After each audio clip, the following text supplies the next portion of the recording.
Yo recuerdo con muchísima nostalgia mis primeros años en Córdoba, la Sierra Cordobesa, que es donde pasábamos los veranos, en Carlos Paz. Allí fui muy feliz realmente en mi niñez.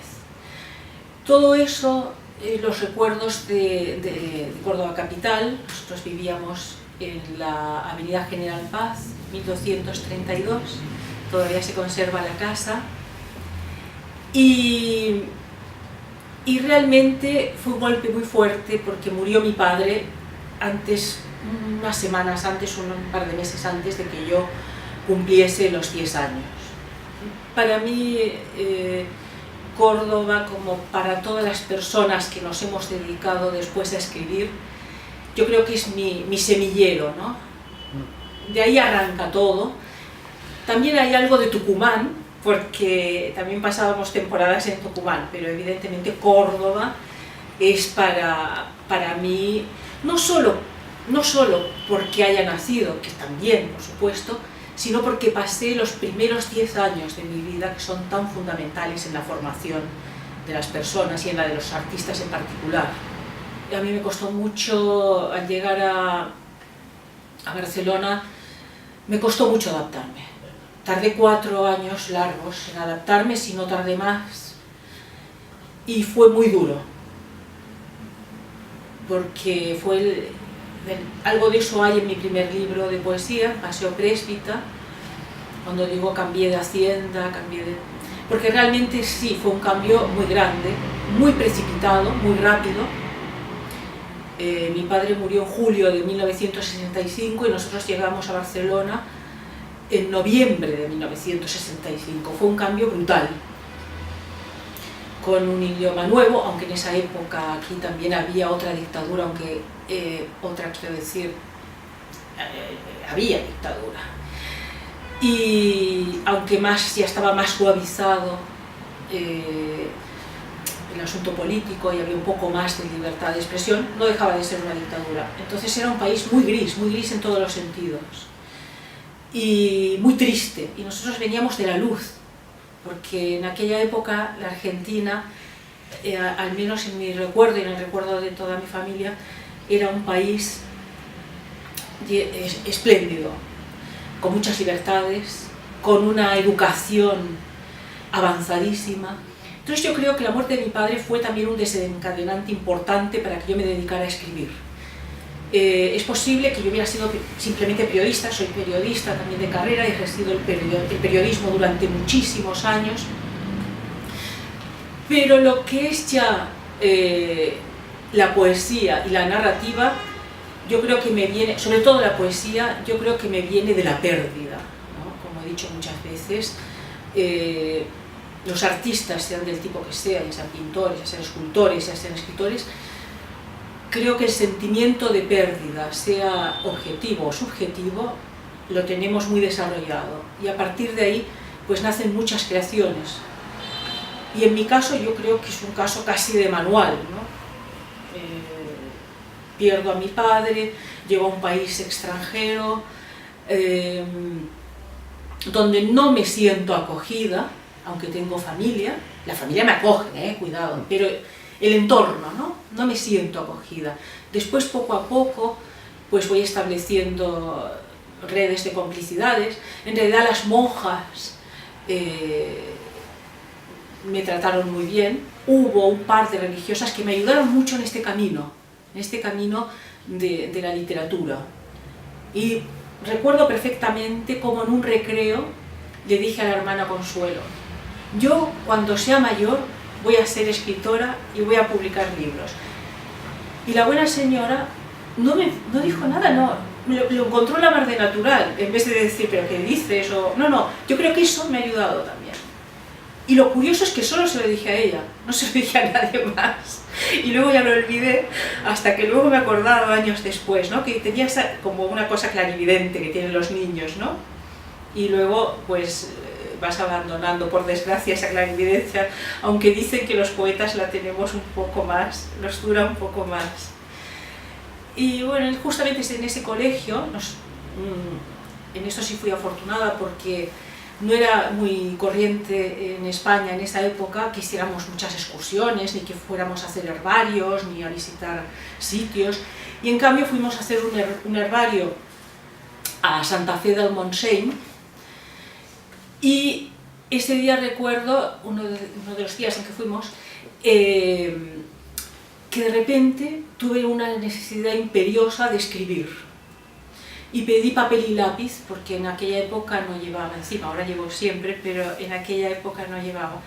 Y entonces se lo pedí a una monja y me lo dio enseguida, ni me preguntó para qué ni nada. Y escribí un pensamiento sobre la creación, claro, en un entorno tan bello, un bosque tan espléndido como es el Montseny. Yo sentí como una especie de arrebato místico, ¿no? De estar allí, es decir, ante la inmensidad. Yo me sentí muy pequeña, muy inferior, ¿no? Ante la grandeza, y sé que escribí un pensamiento sobre la creación, que no conservo, evidentemente, como no conservo nada de lo escrito de los 10 a los 18 años, y lo destruí todo. Tampoco creo que se haya perdido nada.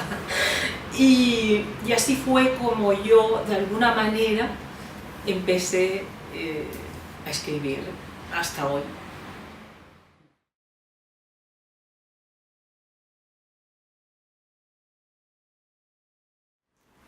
Y al respetar la densidad de los sueños, coto hermosamente vedado, ser uno de los sueños más sabios y sagrados, ser la realidad de días plenos, con su sol y su lluvia y la luna de la cosecha, y que nada ni nadie destroce la esencia de nuestro sentir primero.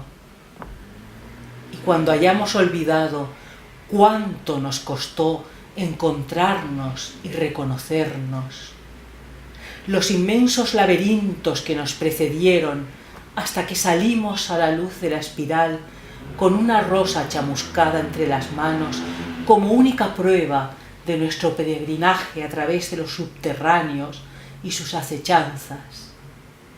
Entonces, digo, cuando hayamos olvidado que alguna vez temblamos y cambiamos nuestras almas y cambiamos nuestros cuerpos, entonces que una lluvia muy fina nos limpie por dentro despacito y nos otorgue la sabiduría de poder amarnos de otro modo, como en un arrebato de nostalgia de otros mundos y sueños, como si recomenzara una danza antiquísima que brotó en el inicio.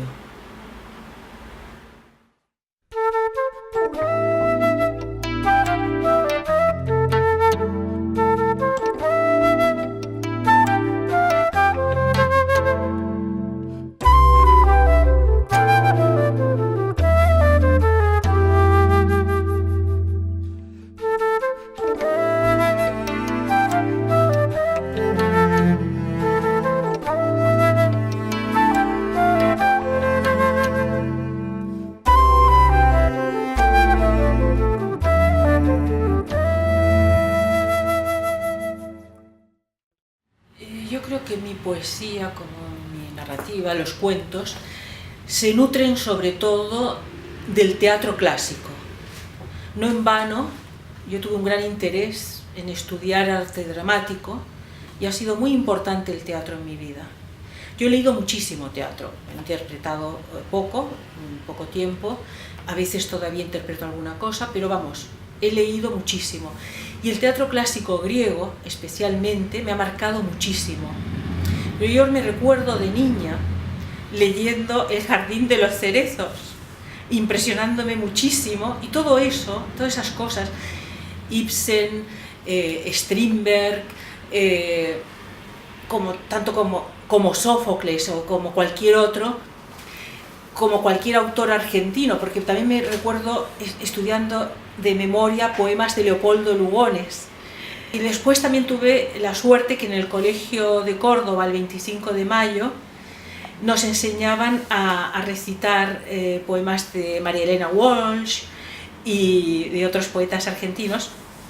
Y eso fue, bueno, de Verdiales.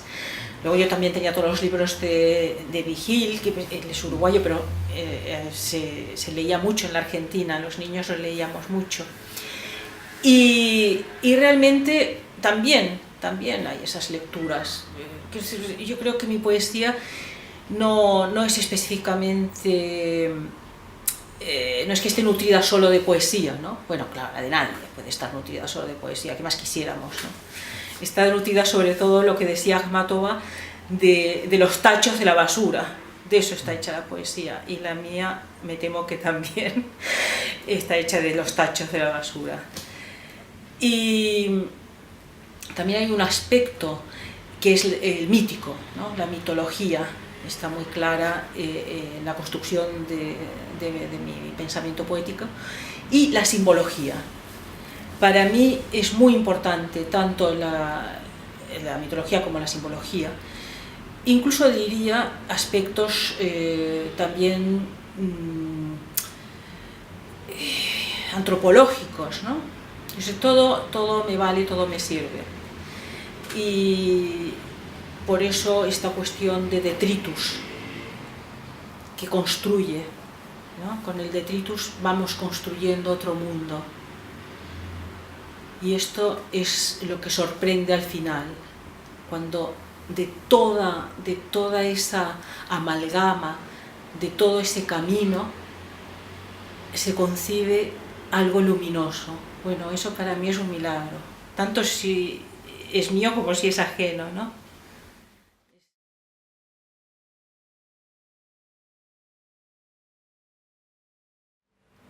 En julio se florece para morir.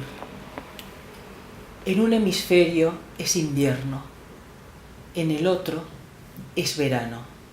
Y esta obviedad geográfica y esta obviedad astronómica resulta punzante para las criaturas que conocieron otros climas, otros ciclos australes y vitales, y ya perdieron el norte de sus vidas. Quizá la belleza de mayo pueda suplir el desconcierto de haber olvidado el orden implacable de las estaciones y permita florecer la tenue hora.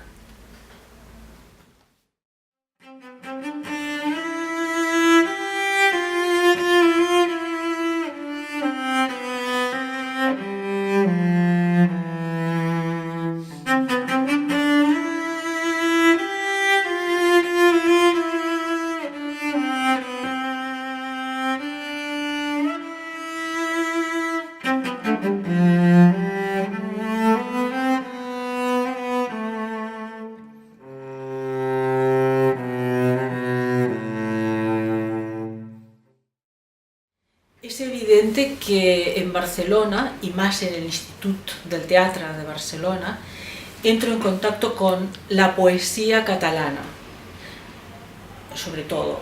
Entonces la poesía catalana que estudiábamos y que aprendíamos de memoria en el Institut del Teatre, como Carles Riba, como también el teatro de María Aurelia Capmany, como Josep Maria Foix, Espriu, tantísimos autores, y que inclusive Ausiàs March, y que todo eso también ha formado un gran interés en mí. De hecho, en estos momentos se puede decir casi que soy especialista en poesía en lengua catalana. He traducido a muchos autores y autoras en lengua catalana, entre ellos a María Mercè Marçal y Montserrat Abelló, y he hecho muchas antologías de poesía catalana, una de Quima Jaume y bueno, también he hecho antologías de Abelló y de Marsal, ¿no? Y de otros poetas. Yo creo que ha sido muy importante el conocimiento en edad muy temprana, en la juventud, de la poesía en lengua catalana y del teatro en lengua catalana y de toda la tradición catalana. De repente tienes otra cultura al adquirir otra lengua, como sabemos, por eso es tan importante saber lenguas, ¿verdad? Y poder leer a los autores en su propia lengua. Es imposible poder leerlos a todos, es imposible saber todas las lenguas. Esa es una de mis fantasías, ¿no? Que escribo en uno de los poemas del lenguaje de los pájaros, ¿no? Recuperar el lenguaje de los pájaros. Pero realmente eso me ha formado también como escritora y como persona. La cultura catalana ha sido fundamental en mi formación de joven y lo sigue siendo. Estoy muy al día de todas las novedades de los autores y autoras, que son muy prolíficos también.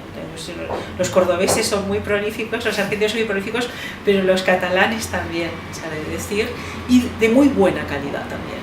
Yo creo que en Córdoba hay grandes poetas, sobre todo los más cercanos a mi generación, que al mismo tiempo, curiosamente, también son narradores, igual que yo en este sentido, que he publicado un par de libros de cuentos, pero que tengo muchos más a punto de editar. Y entonces me llama mucho la atención María Teresa Andrueto, Antonio Tello, el desaparecido José Viñals, al que yo llegué a conocer en España.